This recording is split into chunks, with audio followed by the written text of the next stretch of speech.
All right, here's the deal. We're not going to talk about the hat. We're just going to move past it, okay? It's way too hot to be wearing a beanie. I've relented. British summers are brutal. Welcome to Iron Spectates. So, hope you're having a wonderful day. Today, we are spectating, I think it was the the Heimerdinger. We're starting off strong already, actually. I thought that this looked very interesting. You'll have to see champions like Heimerdinger, because I don't know what it is about Heimerdinger players. Maybe it's something to do with like our old man Get Controlled that used to play with no boots. He would not take flash, and generally speaking would play like an insane gamer. They cook a lot, man. They seem to cook up a lot of cool and interesting stuff. Well, and I say interesting, I of course mean insane, but I figured that we'd have a look today and see what we could rip. What I will say is, okay, to start things off, and before we get properly into this, welcome to the channel. Subscribe to the channel if you want to see more Iron Spectates. If you have a friend that's Iron, you can grass them in at business@RossBoomsocks.com. You can send me their summoner name and we can have a look at some of their games. You never know when the RossBoomsocks Iron Spectates jump scare might happen. Second of all, got a sleep channel, like Ross IRL. I've been doing sleep videos to it. If you're interested in lower tier, like lower tiers, that's the wrong word to use, lower volume RossBoomsocks that is no shouting, playing chill games that you can fall asleep to.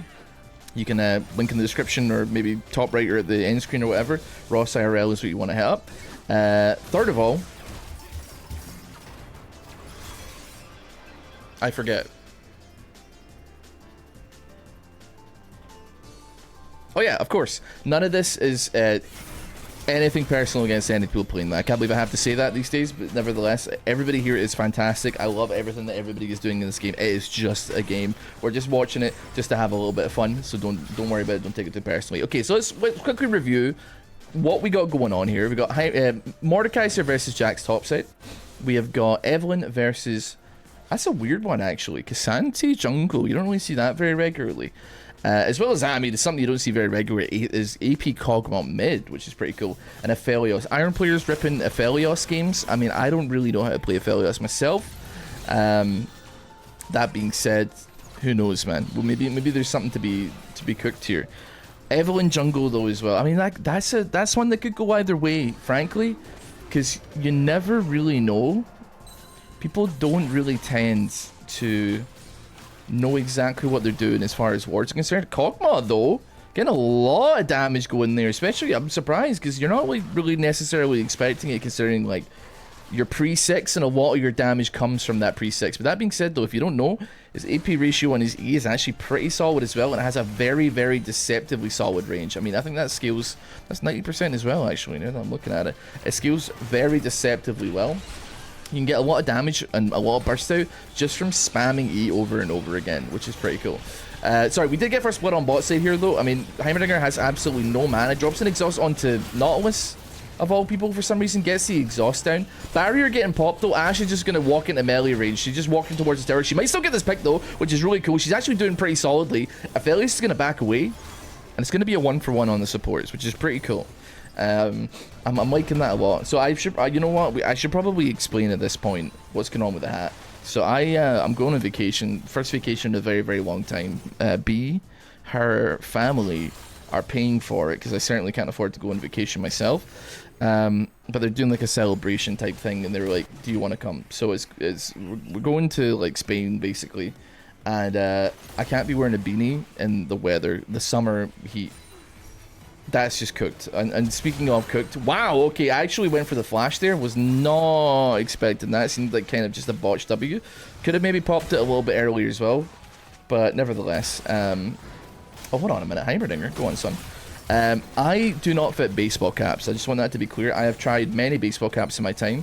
I have got a gigantic head. I had to order this specially from a hat store that is for guys with giant watermelon heads, and I wish I wish I was kidding, man. I really wish I was kidding, but this is hats for people with domes, man, with gigantic domes. And I ain't proud of it, I ain't happy about it, but it is nevertheless the situation that has befallen me. So yeah, that's interesting. That's pretty cool. Also today, I on another thing of having to spend extra money on stuff that I shouldn't have to based on my biology, I was recording for the Sleep channel today, and I had the slipperiest glass of all time. Spilled an entire glass of Coca-Cola directly onto my mouse and my phone, and my mouse no longer works. So I'm now on like the spare mouse, and I've had to order a new one. Thankfully, it was like on sale for $20.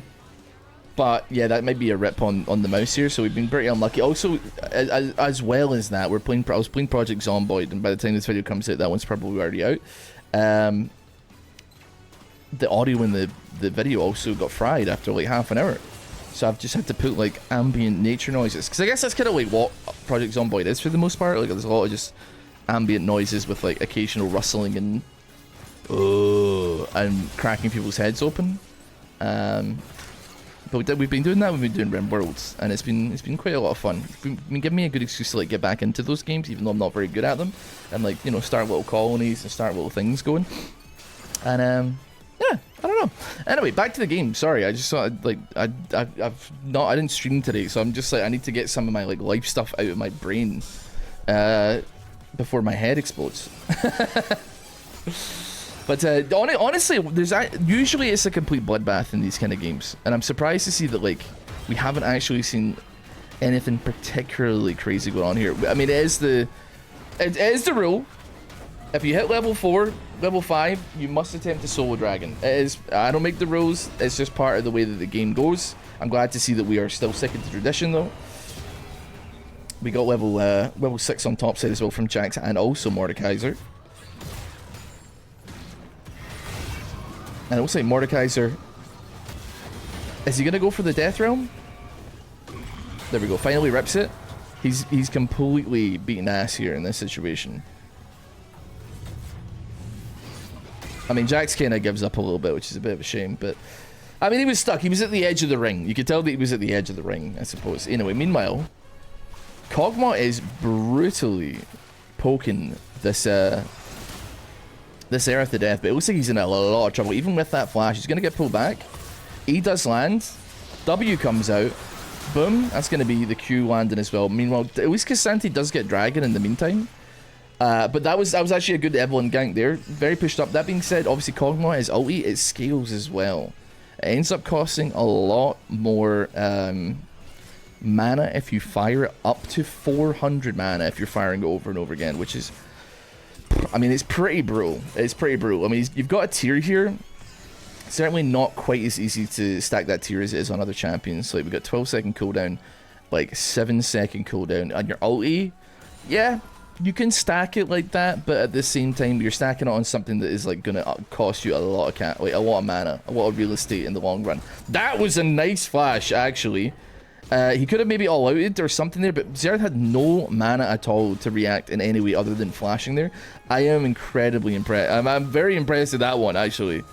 I was thinking he might try and go for an all-out, push him back towards. I know that it's not the greatest thing in the world because you're not getting over the wall and you're not getting the extra range, but like, and also you'd be basically damaging yourself. But like, if you're trying to push yourself towards the enemy, it could be an angle. That was a nice ulti, by the way, from Heimerdinger. Gonna pick onto the Aphelios here. Very swag, man. The exhaust is kind of evil, I'll be honest with you. I'm seeing exhaust fairly regularly, and it's kind of scaring me ever so slightly. Playing against top laners that have exhaust and what have you, man, and I'm just like, playing against mid laners that have exhaust. I played against a mid laner yesterday that had exhaust, and it was torture, man. It was torture. Alright, Jax. Hold on a minute, what the? Why did I get plate steel caps? For whom? Like, I get, like, K'Sante's not really an attack, like an auto attacker. I mean, I know he does physical damage, but like, it doesn't really make any sense. Obviously, like, Kog'Maw is gonna auto attack you, but even then, he does like magic damage when he rips it with W. And then, yeah, I guess it's gonna screw over Ashe, I suppose. But like, even then, you have Heimerdinger, who also does AP damage. So like, basically, oh, sorry, I'm looking at the wrong team. Sorry, I was looking at the other team. Sorry, Aphelios. I should say.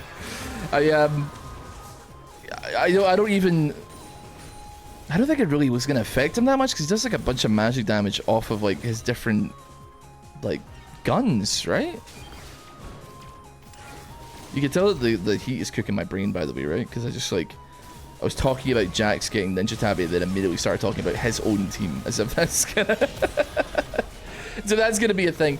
That was a really nice time. I know that we lose not always for it, but that being said, we are denying XP, but we're getting stuff, we're getting resources onto the AD carry, we're getting the resources onto Aphelios, which I think is probably beneficial in the long run. That is definitely something that we probably do want to see happen. I'm honestly, I'm looking forward to seeing like Kog'Maw. I mean, he's back in there. I think he'd probably faster if he just walked. I want to see Kog'Maw. I want to see like an AP, like an Iron AP Kog'Maw can rip here. I do want to see what an Iron AP, not AP, sorry, an Iron K'Sante jungle can rip. And I certainly want to see what this Heimbringer can cook. To be honest with you, like, I mean, looking at the CS and stuff like that, we're 10 minutes deep. It's not like amazing CS, but it's actually like, it's okay. It's pretty okay for Iron. Like anywhere from like 6 to 7 CS per minute, which is like, listen, I'm not gonna lie to you. People are getting infinitely too good at this game. It is what it is, man. I hear that they're potentially adding what do you call it? Last hit indicators as well to ranked. I personally don't really think I care all that much about it. I feel like, yeah, maybe like makes it a little bit easier, and I appreciate that that's a skill, but I think that people that like have to focus on the minions HP. Oh my god, this is like in a crazy fight, by the way. I cannot believe he's actually gonna. We might live. Has he got a ward? Somebody let him jump. Why is nobody? Did he have it up?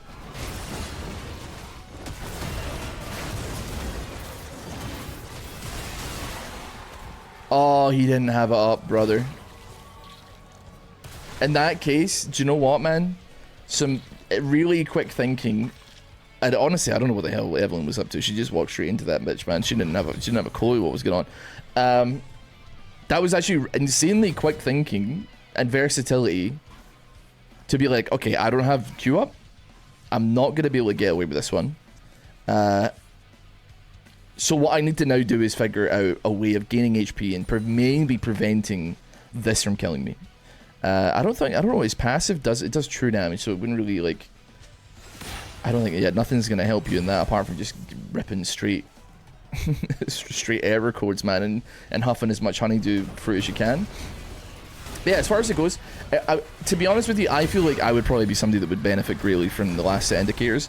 But I also think that like my brain isn't coded in a way that I can focus on more than one thing sometimes. So let's say I am focusing on the minion HP bar. I feel like the trade-off is that you're not pressuring your lane opponent as much. I definitely play like a little bit too aggressive and end up losing a lot of CS. So I honestly don't think it would be that bad, man. People that can juggle, like they know how to get CS well, but also they like to harass people in lane and like do that kind of stuff. I feel like those are people that are like. Those people are going to be unaffected. In fact, they might feast a little bit more, because if you have that setting on and you really need it to be able to CS more, I don't know, man. You might be focusing a little bit too hard on the white bars and trying to rip that, and you end up not completely tracking everywhere your opponent is standing and not paying attention to the mini map as much because you're looking at the white bars. It's kind of like in you know, people that play Skyrim or Fallout or basically or any game. Oh, hold on a minute. Hold on. We got an exhaust going on. Help him! I'll rip an ulti on him or something. Come on, man. We had Xerath there as well. You could have ripped the ulti and it could have maybe helped Xerath get the pick as well. He's still going in, though. He's still going in. Ash, stop typing and help your Xerath right now, man. Q lands. That's good, though. Depth charge comes out as well. Xerath misses E. He's just going to back it away. I swear to God, you're going to catch chance if you don't stop moving in a minute, man. Xerath sees it and he knows. Yeah, it's like one of those things where, like... especially for like people that aren't mega gamers, I suppose. If you spend so much time watching like a mini-map or like a little quest indicator that tells you where to wander in Skyrim or in Fallout or in like an MMO or something like that, any kind of game like that, what ends up happening is you're not really like taking in your surroundings. You're not, you know, you might not even know what any of the main places in Fallout or Skyrim look like because you're so busy looking at like a thing at the top of your screen that's an arrow pointing in a direction, you know? So like, you are, if that's the way people get conditioned into League of Legends, they're looking at the white bar, they're waiting for the bar to go white, and then they click it and it gets a CS. There's a 10 trillion other things that they're not focusing on, they're not paying attention to. For instance, I will focus hard on some things. One thing I never pay attention to is what summoners people take in lane. So I will always be surprised. That is very clutch, but he did turn around, he greeted for a couple extra points of damage there, ended up getting clobbered. I'm very poor at figuring out what summoners people have. So I end up like being top lane, and then I get an exhaust ripped on me, and I'm like, what the hell is going on, man? And all of a sudden, I am in a horrendous state to fight. I got no hope here whatsoever. I feel like I was flashing that as well. I don't think it's going to be enough, man. He doesn't do nearly enough damage. He's going to rip the ult. Oh, hold on, though. The ult does manage to get the pick onto the Ashe. Evelyn's going to stay alive, though. Kassanti as well. Looking to maybe make something happen onto this this Xerath. Xerath does not have any summoners. He completely misses everything. He's still going, though. I pray that he doesn't try. I mean, hold on. Tempting fate here. Listen, Xerath, let's relax here. He's got a Jack show. He's not dying anytime soon. We should stop embarrassing ourselves. It's just not going to happen, I'm afraid. This Kassanti's actually doing pretty well on the jungle. I'm realizing that he has, that's something I didn't pick up once again, not looking at summoner spells, as I was just talking about. His ass has Smite Teleport, man. No flash, no ghost, no ignite, no exhaust. Teleport. That's just exactly the thing that you want to have your jungler. Rip. Go on, Xerath. Dude, this guy might be the actual, this might be the GOAT, man.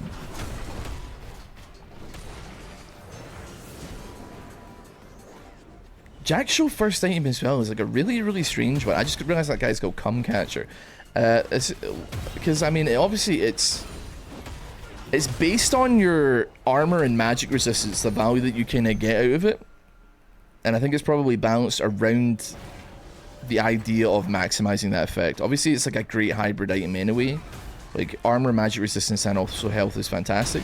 But, like, I think it's, like, definitely... It performs better, I think everybody could agree, when you're operating as a second or third item, at least, right? It's never really, like, a first item rep. Like, you wouldn't go for, like, a... I don't know, like, an unending despair or something like that. For fear of, like, you not being able to get the most out of it, just because you want to get, like, a Spirit Savage or something like that, or you want to go for, like, second or third item so that you can stay alive long enough to get the effects out of it. I think that's probably the case here. That being said, though, it's, like, obviously we're evidently working very well, because he's 2-1, he's up in CS, and he's getting dragons. Like, he's got 2 dragons here. Our AP Kog'Maw mid is, like, having a real struggle. He's almost finished his Archangel Staff. It's almost gone at the Seraph's Embrace. We do have people coming in, though, mid. Okay, I didn't feel like that was, like, that missable. I felt like a... Okay, hold on a minute.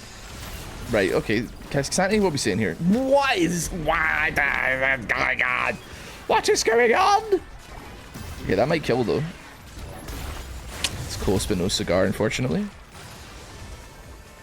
I mean, this is bold. I mean, this has seemed like a terrible, terrible idea. I mean, these ultis from Kog'Maw are not doing, like, any, like, a damn. Oh, start dodging. Oh my goodness. Oh my goodness. I think that's Xerath missing. I don't think that's Kog'Maw dodging, man. He lived on, like, very low double-digit HP there, man. I don't think he had the right, frankly. I think he had no right to be living that. I mean, meanwhile, man, Aphelios is just right-clicking a tower on bot side, and he is shredding the towers, man. Nobody's paying any, like, attention to him. You got people coming in, though. All out onto the Evelyn. I mean, it'll work. Gonna get the pick onto the Heimerdinger. Evelyn has been chased up back in towards the enemy jungle, and I think she's really trying to get herself slightly out of vision so that she can make an escape. But that was a nice catch with the E on the Mordekaiser, and plus it was a good reaction from the Nautilus, a good reaction from the Kog'Maw actually going to try and trap that. Now we're still trying to make things happen here, but we have to remember we are kind of like there's towers. Mordekaiser doesn't care. There's no minions, bro. There's no minions, guys. There's no minions, guys. There's no minions! There's no minions! The tower's invincible, basically, man. It's taking up bajillion reduced damage, man. But nobody backed them up. Nobody was representing. And all because Cumcatcher69 decided he was going to rip it. Listen, okay, you know what? We got it. Good job. At least Nautilus didn't die in vain. This is a scary Jax. He's moving in some... Okay. Hold on a minute. We gotta watch here. Jax actually got scared off, but that fight split into 2 different portions, and we have to like double check both here. There's 2 divergent timelines there. Because I would think that Aphelios in this situation is actually looking pretty rough. But the ulti knocks Xerath's head clean off his body. Even through barrier, it's not going to do much though, unfortunately. He's going to get ripped. Kog'Maw's out of mana already. I want the second item, Luden's Echo. I mean, I feel like maybe you get the tier and then you rip it into the Luden's Echo first as opposed to going for Archangel Staff. I know you get like the Seraphs faster, but like, I mean, you're still getting the mana stacked here. I guess the idea is that you're just not getting the shield, but like if you're ulting on Kog'Maw, you're ideally, hopefully, not really needing the shield anyway, right? I don't know. Hold on, let me I'm getting like 54 frames a second here. I need to restart my computer. I think it's like overheating in the heat, man. I think bad things are happening.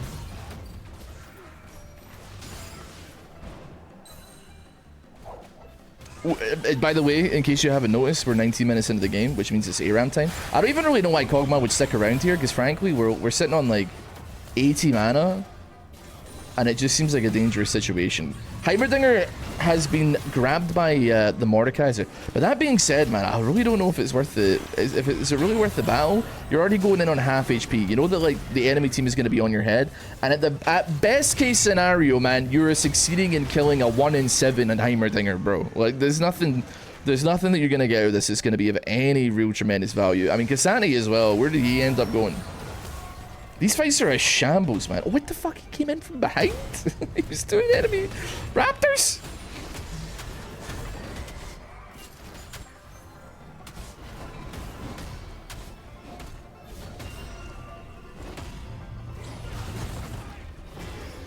I mean, it's a shambles. It really is a shambles, and he ends up just walking back through the enemy team.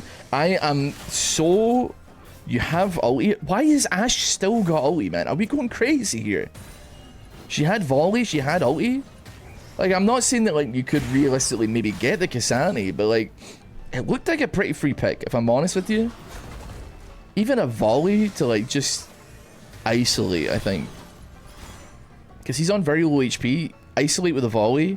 You're doing pretty okay on the scoreline side, I think. That, oh, you know what? Never mind, because that's actually a beast mode pick onto the Aphelios. You like slipped it straight past the Nautilus, man.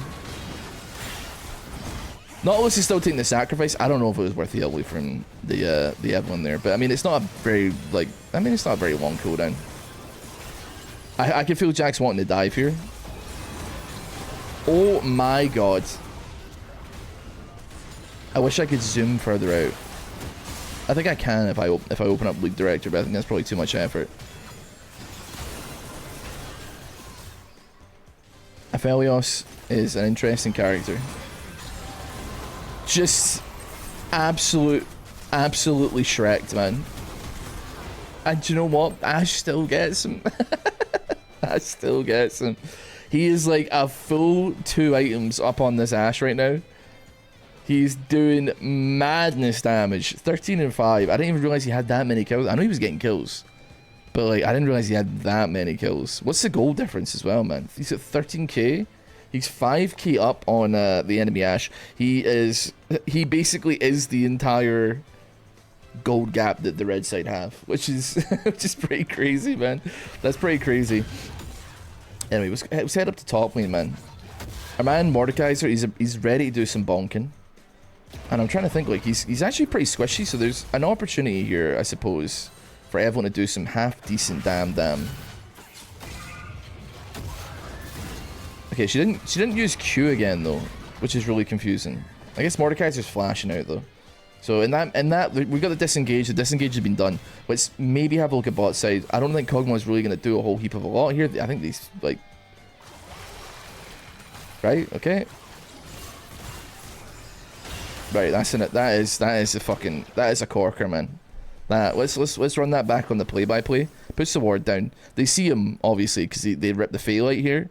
He buys his time in vision, by the way. Let me just double check that they are in vision, just to make sure that we got like if this is actually the sauce here.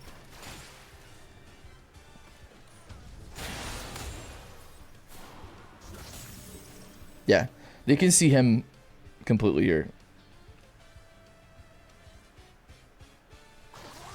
Like he's just in it. Hold on, I'm getting like hella confused by this. There we go. This is what I want, right? This one. F1. Yeah, they see him from start to finish. Yeah, just double checking. Comes in, misses E, misses Q, misses R, one auto attack, then rips the auto attack onto the minion. Not even auto attacking the Heimerdinger. After that,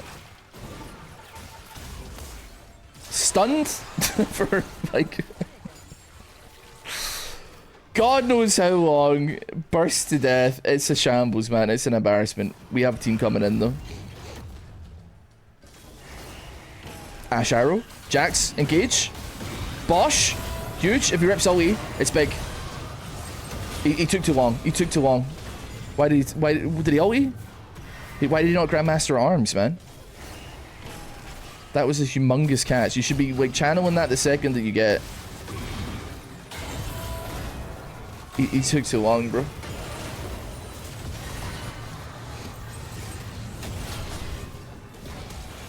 He Grandmastered the arms inside Mordekaiser ulti. Now hold on a minute. I don't think there's any means with which he can get this to land on Aphelios. Nah, he's dead by the time his Q comes back up, unfortunately. That fight could have been very, very different, I think. Very, very different. Jax, like, counter-strikes in, or weak strike, sorry, not counter-strike. And then Grandmaster arms and an ignite, he's dead 100%, right? I think he maybe got, like, a little bit greedy there. But to be honest, my Grandmaster arms would be so good anyway, because you get, like, multiple targets, and then you become, like, an unkillable beast. Because you've gotten, like, 3 stacks of it in one go. How much do you get for 3 stacks? You'd be getting, like, 102 armor and 60 magic resistance. That's bonkers, man. Evelyn, kill him. Bosch.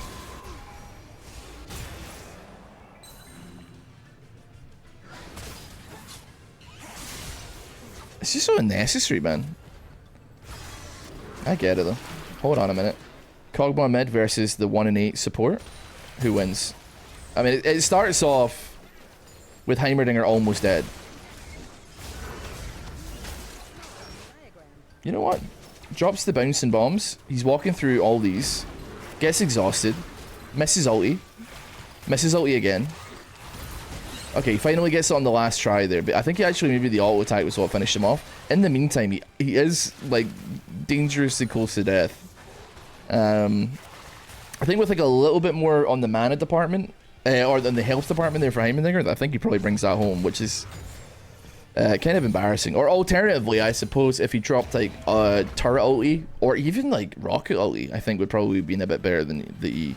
I mean, it did get, like, flash out of Kog'Maw, so I guess that is something, but Kog'Maw is definitely desperate, man. He's, like, his head's spinning right now. As well as, I mean, K'Sante's picked up Zeke's Convergence,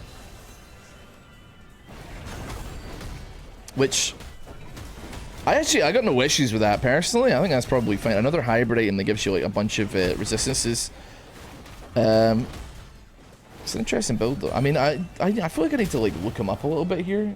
Not the player, but like the champion. Give me 1 second here. So like, let's look up K'Sante, K'Sante builds. Just want to know like. Maybe I'm going crazy. Maybe Jaxo is the play. It's looking like it is a 3rd item angle. 3rd or 4th item. You could go with 6th as well, to be fair.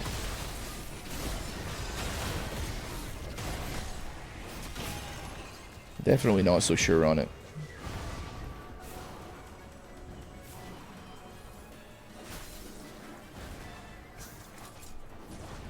Hold on 1 second. Alright, so I was just closing some like Chrome tabs because like now my FPS has gone up slightly. Oh, Chrome. I love you. We love Chrome, don't we? We love it taking up 40 gigabytes of RAM. Yeah, it's gonna be so like, and I completely uncontested. So I gotta be honest, like I think that like Evelyn is like the master of missed potential in this game, so to speak. I'll admit she does do some damn. I don't think I've seen this guy hit like 2 hooks all game, man. Does do damn against like the people with no resistances. which is most of them, I suppose. But it's never really on the targets. I mean, like, we have a 17 kill Aphelios, and I feel like team fights would be a whole heap of a lot easier if he was subtracted from the equation, so to speak. We've been getting some insanely good catches. I mean, you're lucky that you are not seeing stars right now. Oh my god! Ah! What is that, man? That was a Zerath ulti for the sake of a Zerath ulti, I think. Oh my god, dude, Ash is getting so many cat. Okay, that was confusing. Please rip ulti, man. You just gotta kill him. He needs to die. Let's maybe focus up on the Kog'Maw.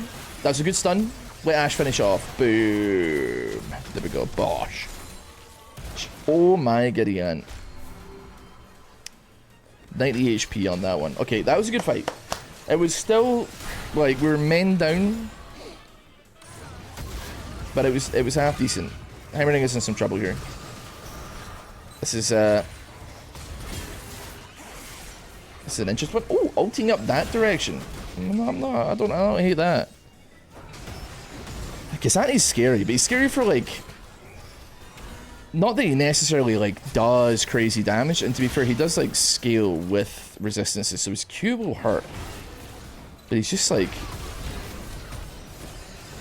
impossible to kill, man. And I think he actually might win this 1v3. He might, I don't know if he wins against Heimerdinger here, because he's panicked and he started to, like, hesitate a little bit. Not necessarily saying that he was going to be able to make that work, but it's, he's a difficult one. He's kind of just the wall, and we got Nautilus, who's like a secondary wall, and then we got Mordekaiser, who's like a, what's this, another secondary wall, the thirdary wall, and then Aphelios is behind it, doing that to Jax's of all people. Maybe the play Steel Caps was unbelievably goated, actually. This is through exhaust as well, man. That is crazy behavior, man. Dear Lord in heaven, ripping that damage through exhaust, like 35% of your damage is like negated, man. And it's still it's still like 4 autos. Okay, though, big though. Zerath, how do you miss that? He's stunned. Overstay, overconfidence. Now, overstaying is the slow and insidious killer. It's not really slow, it's very, very quick. Sticking under tower. That being said, though, I know this Aphelios is like literally Thanos, like he'll snap and people will die. But even then, I gotta be honest with you, like the Ashe has been like, she's a confusing soul, but like at the same time, waiting for the maneuvers, waiting for moments, and is like actually getting a pick on. I think you're getting a pick onto Aphelios like every single time, which is strange, because I mean that is actually genuinely impressive. It's genuinely impressive.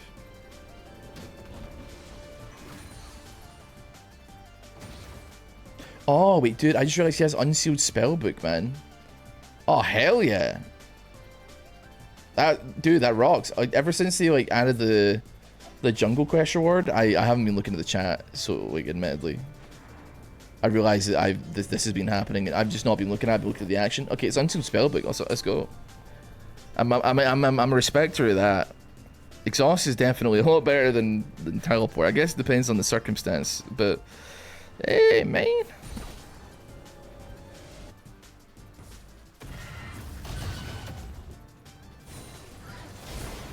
Okay, I don't know. I was wondering how Heimerdinger died, given the state of everything. Turns out it is literally just him like clicking a button. If he goes too close, you should grab the Ashe. That's not the target I would pick. Never mind. It might. You know what? You still trade 1 for 1. I felt like it would be a much better angle, given that Evelyn kind of shreds through you, and you are gonna get like hit with that. What's it called? Like last caress or something? Yeah. Wow, I can't believe I remember the name. You get hit with the last caress, and it's gonna knock you clean out. But it's not kind of working, man. You still get the 1 for 1. To be honest with you, it was a great play anyway, because you're bringing people into bot lane, 2 people at the very least. And then Baron is free, especially if you take out the jungler. Maybe that was just like the perfect maneuver anyway. Even if your team weren't already on Baron, it opens up a lot of options here. Okay, Jax gets wamboed. He gets hit with a wambo combo. Ashe is getting beamed by Kog'Maw as well. Now, how is that happening? Flashes Right, okay. Did he actually, it did land, right? Did the first R hit? It does. It didn't look like the first R hit, but it did. The first R we landed. And he hits every single subsequent one. He flashed for it, man. He was like confident that he was going to get that. And he actually did. I'm very, very surprised that that happened. Okay, Evelyn's back. She's still not like respawned though. They got no minions. Let's be careful here. Don't walk. You don't need to walk in. Just give it a second, okay? You got all the time in the world here.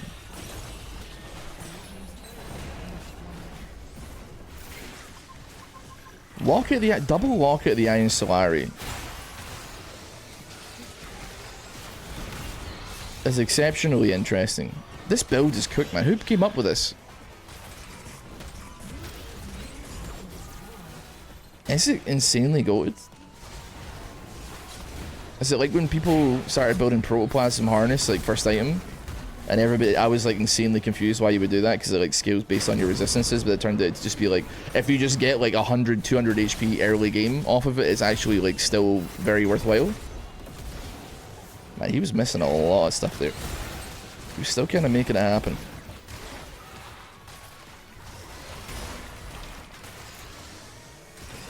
Oh my god, he was too busy focused on the Cogmaw, wasn't focused at all on the Aphelios. I wouldn't. I mean, to be honest, if Aphelios turned on that in that situation, he makes a lot happen.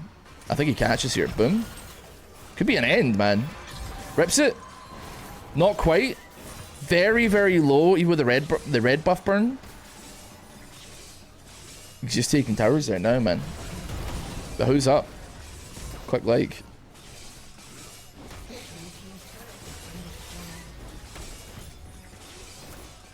GG, man.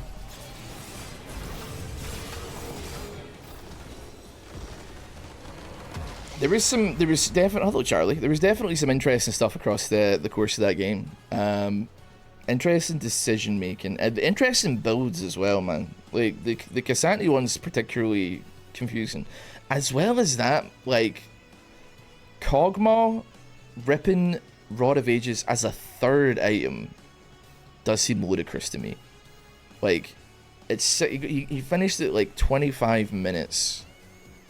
And I guess like games can go on for 35 and above. Like I have plenty of 35-minute long games. Charlie, don't you know it? You sit next to me while it happens. But it just seems like wasted potential. Once again, wasted potential. The potential champion, always if and when, but never is. Anyway, regardless, thank you so much for watching another Iron Spectators. Hope you have a wonderful day. Thank you so much for stopping by and spending some time with me today. I hope I didn't startle you too much with like wearing a slightly different hat. Hello, boy. I'd like to call you into, if you're interested, if you fall asleep to my videos at all, I would highly recommend you check out Ross IRL, the third channel. Link in the description or at the end screen as well at the end of this video. You can check out because those videos are literally designed to be calm. And not much is like being, there's no shouting, there's no going above a certain level, and hopefully it helps you sleep. I also want to say I've been taking steroids for my nose. I feel like I'm sniffing a little bit, but I don't think it's nearly as bad as it was. Like I think we're onto something here, and I feel like the quality of like me speaking and talking is so much better because I'm not clearing my throat, I'm not sniffing constantly. It's actually making such a difference. It's making me very, very, very, very happy because it's been a problem of mine for many years. Yeah, I'm glad that my little condition is finally like, I don't think it's curable, but it's certainly going somewhere. But regardless, thanks so much for watching. Have a good one. I'll see you next time. See ya.